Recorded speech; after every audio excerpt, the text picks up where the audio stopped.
What's up, makers? Mike Clifford here, and today I'm with Mike Montgomery from Modern Builds, and we're going to show you how we made these curved concrete stools. And also, we made this fire pit, which you can check out on Mike's channel. So go check out the link in the description after you're done with this one. Let's get going. For this collaboration, I flew from Chicago to Los Angeles, then drove to Joshua Tree National Park to Mike and Ben Ueda's house, otherwise known as Maker Ranch. When I arrived at Maker Ranch, we got right to work making the forms for the concrete stools. I first ripped down the sides from 3/4 inch melamine, and I made them 2 3/4 inch tall because I wanted the concrete to be 2 inches tall at its highest point.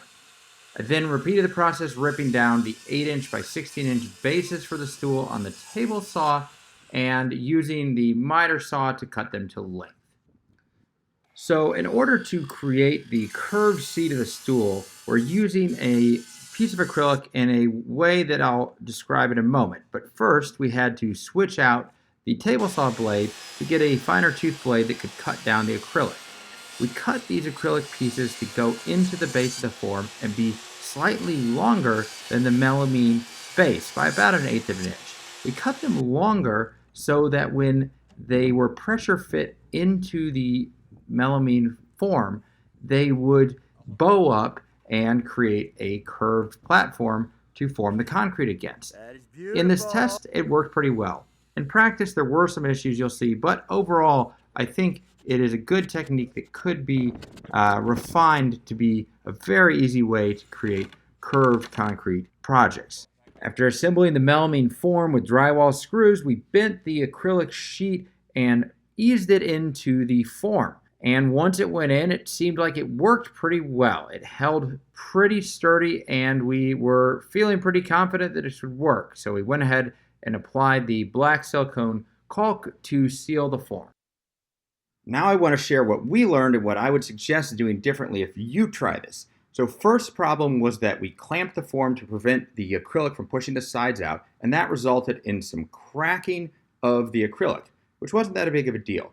In addition, I would suggest using a dowel or some other structure underneath the acrylic to support it from below, and putting some caulk below the acrylic to adhere it to the melamine form. We only applied caulk on the upper side of the acrylic, and this resulted in the acrylic moving under the weight of the concrete and caused some tear out in the edges of the concrete, which we were able to fix, but I'd recommend doing that differently.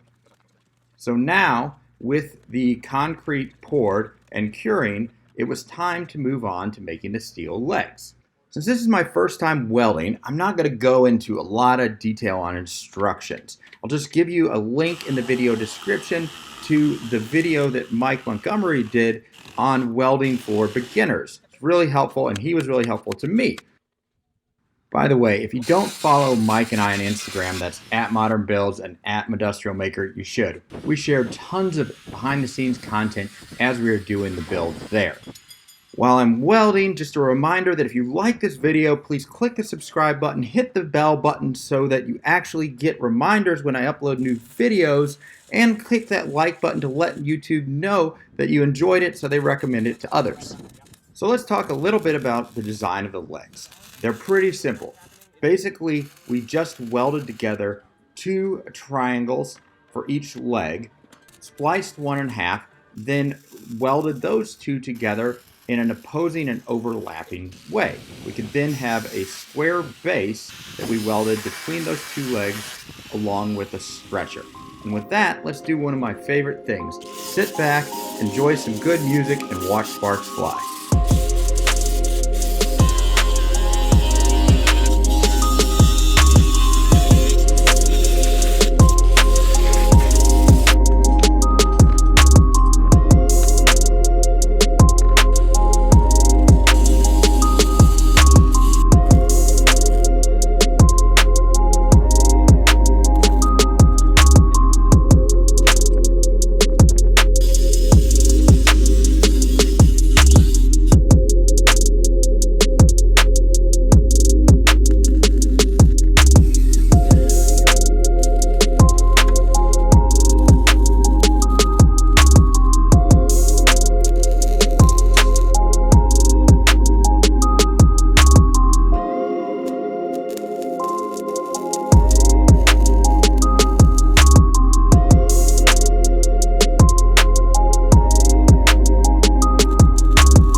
After the base was all welded up, I got out the angle grinder and cleaned everything up to remove all the imperfections in the weld that are inevitable with any first-time welder. So all in all, I was really happy how this base came out.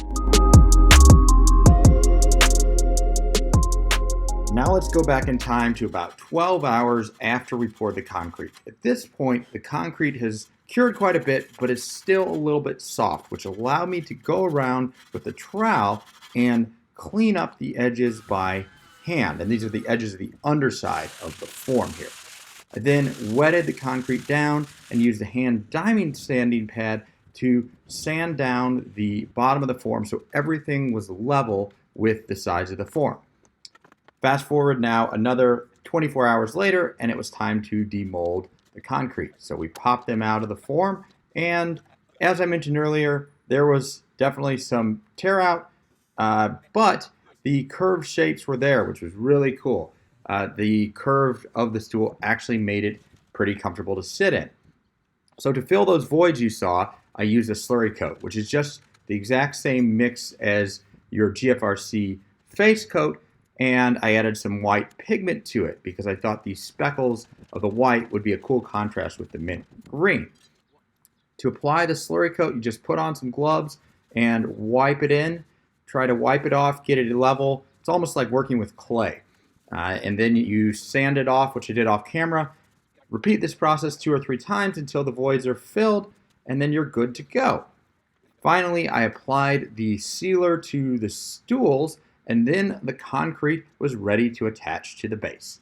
If I'd had a bit more time at Maker Ranch, I would have made steel tabs to attach the concrete seat to the metal base, but since I was under a time crunch, I just used Quikrete concrete adhesive, and this worked fine.